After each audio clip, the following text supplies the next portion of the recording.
네, 안녕하십니까. SBS 조동찬입니다. 제가 사실 뭐 이런 의료 사고 이런 부분에 대해서는 본격적으로 취재를 한 적이 없어서 사실 이번 기회를 통해서 많이 공부를 하게 된 게 제 개인적으로 대단히 성과였고요. 근데 오늘 전성훈 변호사님과 박경호 교수님의 그 강연을 들으면서 의대생들과 전공의들은 오늘 정책 토론회를 안 봤으면 좋겠다라는 생각이 개인적으로 들었습니다. 저는 아까 이주영 의원 언급했지만 이전의 의료로 돌아올 거라고 생각하지 않습니다. 저는 제가 기사로 썼지만 이제는 뉴 노멀이죠. 그리고 정부는 빅5 병원을 포함한 상급 종합병원의 전문의 중심, 아까 중증화 비율을 60%로 가지만 이미 대형 병원들은 검사 위주, 그러니까 수가가 보전이 되는 검사 위주로 체제를 전환한 지 몇 개월이 됐습니다. 그래야 적자를 면하지 않기 때문이죠. 그러니까 현실과 정부의 정책과 그리고 언론 보도가 아주 따로따로 정말 저는 제가 태어나서 이렇게 이상한 나라였던 적이 있는가를 매일매일 이렇게 막 개탄할 정도로 이상한 나라가 됐는데, 그렇죠. 일단 뭐 전공의들은 그리고 의대생들은 적어도 여기 여러분들이 생각하는 것보다는 더 돌아올 생각이 없는 것 같습니다. 거기에는 발표 자료에서 일부 나왔지만 전공의가 요즘에는 그러니까 직접 소송을 걸리는 경우도 있죠. 그래서 이 부분은 어떤 이런 소송이나 이런 거보다도 내부적으로도 분명히 조금 명확하게 해야 될 부분이 있을 것 같습니다. 예를 들면 우리가 그러니까 법원 판결은 니네도 의사야. 그래서 뭐 교육자도 있지만 니네 의사니까 니네 잘못해. 그런데 따지고 보면 그 친구들에게 우리 의사라 할 만큼 돈 줬나요? 당직 비용 줬나요? 의사 비용 줬나요? 최저 시급도 안 되게 줬잖아요. 그러니까 그들 입장에선 상처받는 건 전 너무나 당연하다고 생각하고, 그리고 그들이 의대생과 전공의들이 돌아오지 않는 여러 이유 중에는 저를 포함한 여기 계신 선배 의사들도 있다는 것 우리는 계속 좀 알아야 될 것 같고요. 그다음에 앞서 우리 전상훈 변호사님께서 실제로는 배상액이 크지 않다. 뭐 평균이 1억 얼마 정도였었나요? 그런데 3억, 5억, 10억 같은 전설적인 그런 것 때문에 사실 파급 효과가 크다. 그렇거든요. 제가 우리 기자들에게 물어본 적이 있습니다. 니네 왜 의료사고하면 전부 다 의사가 잘못했다고 생각하니? 나는 야, 사람 죽이려고 치료하는 의사 없어. 진짜 살리려고 하다가 죽은 거야. 근데 그러니까 그 의사가 근데 배움을 게을리해서 엉뚱한 처치를 했거나 아니면 나태했거나 퇴원했거나 그러면 당연히 처벌받아야지. 사망사고가 안 나도 무조건 구속되고 그래야지. 그런데 대부분의 그런 병원에서 있는 죽음은 그렇지는 않아. 그런데 그들이 저에게 그때 들이밀었던 사건이 있었습니다. 그게 이제 건대 사망 사건이죠.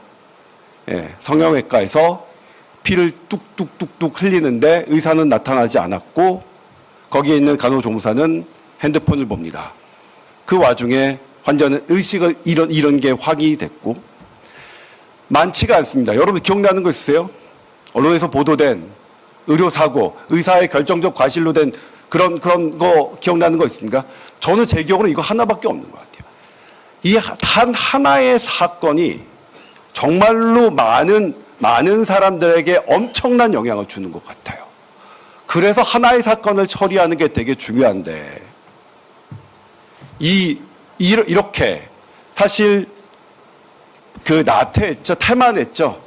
예? 환자의 바이탈이 흔들리는 상황에 의사가 없었으니까요. 그리고 그 환경에서 그 조건으로 그런 수술을 하면 안 되는 것까지도 저는 그렇게 생각이 들었는데, 근데 우리 어떻게 했나요?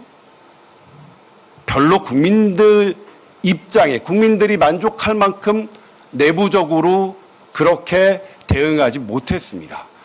그러니까 저는 세상에 그럴 만한 일, 그러니까 억지로 막 진짜 어거지로 되는 일은 저는 없다고 생각하거든요. 그러니까 국민들이 왜 의료사고를 저렇게 의사의 책임이라고 생각하느냐, 이런 부분에 대한 거는 의사가 보기에는 불합리하지만 국민들 입장에서는 이해가는 측면이 있다는 거죠.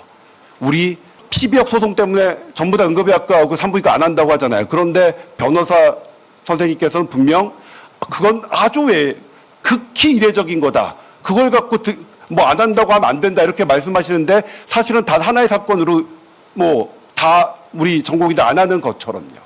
그래서 어떤 중요한 사건이 있었을 때는 대단히 잘 처리하는 게 중요한 것 같다는 생각을 저는 하고 있고요.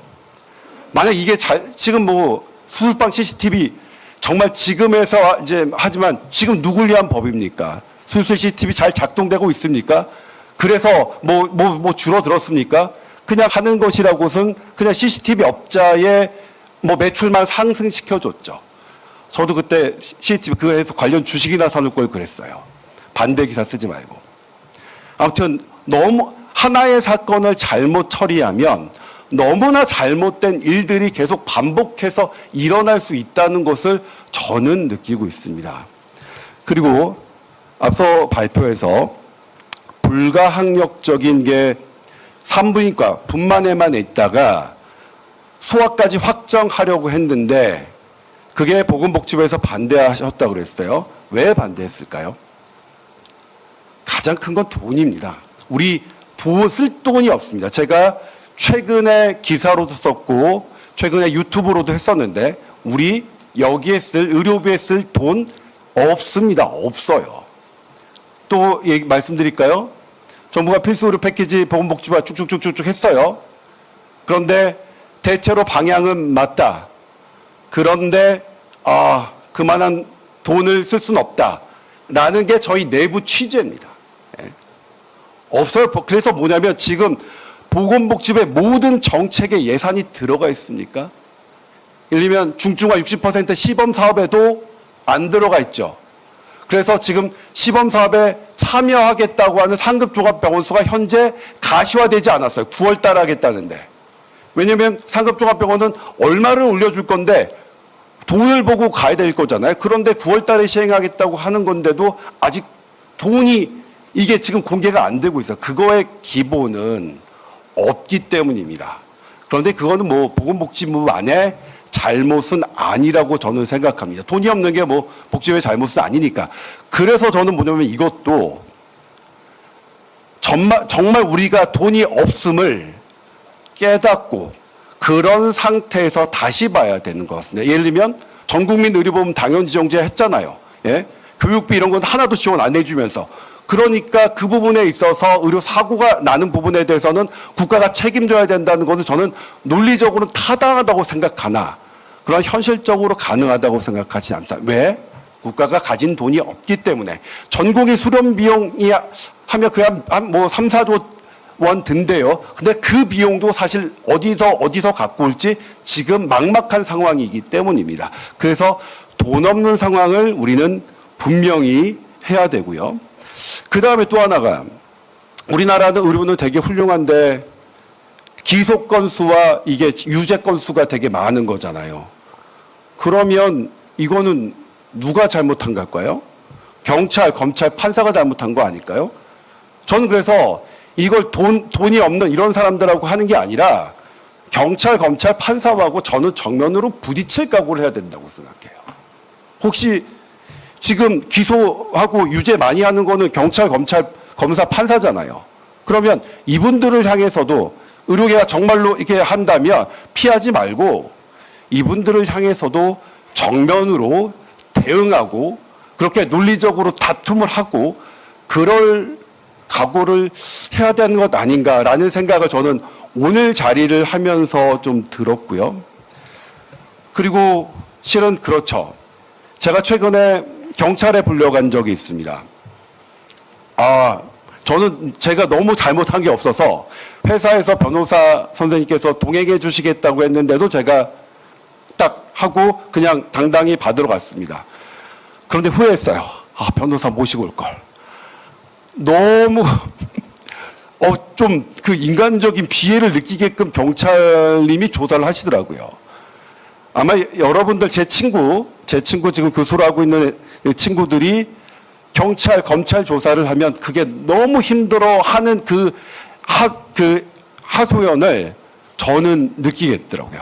그래서 저는 말인데 제 친구들은 그걸 힘들어하더라고요. 일단 내가 정말로 잘못해서 뭔가를 형사 책임을 받든 민사적으로 뭐 배상을 하든 그건 괜찮은데 너무 자주 불려간다.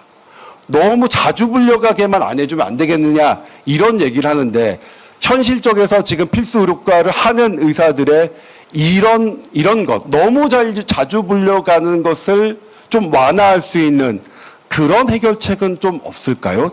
저는 뭐 제가 뭐 전혀 비전문 분야라서 제 머리는 안 나오니까 그런데 제 친구들이 호소하는 건 그런 것 같고요. 또 하나 여기 이 자리에서 의문이 들었던 게 그러니까 고의적인 뭐 불강력 그다음에 중대과실이 없다는 게 최종적으로 밝혀지는 게 그거 법원에서 밝혀지는 거 아닌가요? 그 전에 밝혀질 수가 있나요? 결국은 거기까지 가려면 전부 다 이 소송 건수 다 거쳐야 되는 거잖아요. 그러니까 지금 현장에서 가장 그 필수 의료 그 바이탈 의사들이 힘들어하는 과정은 사실 이 과정에선 논의가 안 되고 있는 그런 같은 그 생각이 좀 들어서 그래서 의료배상 공제조합에서 아예 그걸 좀 대행을 해주던가. 그러니까 우리 자동차 사고 나면 보험사가 다 대행해 주듯이 그렇게 현장에서 뛰고 있는 의사들이 막 불려가는 게 너무 힘든 것을 아예 대행해 주는 그런 시스템. 물론 당연히 그런 거는 돈이 들겠죠. 그러면 그 돈을 또 누가 부담할 것이냐.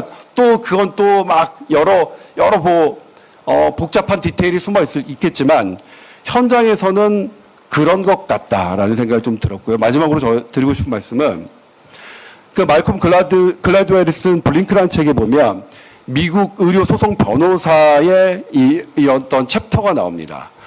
근데 전 되게 인상 깊었어요. 그분이 뭐라고 말씀하셨냐면 저한테 소송을 걸려고 오는 환자들이 고객들이 저 의사는 너무 좋지만 어쩔 수 없이 내가 소송을 건다 하는 분은 단 한 사람도 없다. 저 의사가 너무 나쁘기 때문에 내가 소송을 건다. 예를 들면 내가 저 의사와 너무 좋아서 사실은 어떤 것이 사고로 생각하고 불만족하더라도 소송을 걸지 않는다. 그러니까 지금 우리는 너무 먼 얘기처럼 들리지만 저는 개인적으로 어떻게 생각하냐면 의사와 환자 이런 모든 소송의 이런 거의 궁극적인 해결책은 결국 의사 환자의 신뢰 관계 회복에 있지. 거기에 중간 단계로 어떤 법 이런 거지. 그런 걸로 완벽하게 궁극적으로 해결될 수 있다고 생각하지는 않습니다. 결국은 어렵겠지만 의사 환자의 관계 회복이 이 우리가 지금 논의하는 여러 뭐 민사, 형사 이런 소송의 궁극적인 해결책이라고 저는 생각하고요. 그래서 제가 언론이 해야 될 일은 뭐냐면 그래서 그런 사실 하나의 사건이 커다랗게 악영향을 줬다면 의료계에서도 국민들이 이건 아니다라는 그런 동영상, 반대되는 동영상을 적극적으로 공개할 필요는 있다고 생각해요. 당신들이 생각하는 국민들이 생각하는 의료사고라는 게 사실은 현장에선 이랬다라는 그런 부분도 한번 생각해 주셨으면 좋겠다는 말씀을 마지막으로 부탁드리겠습니다. 고맙습니다.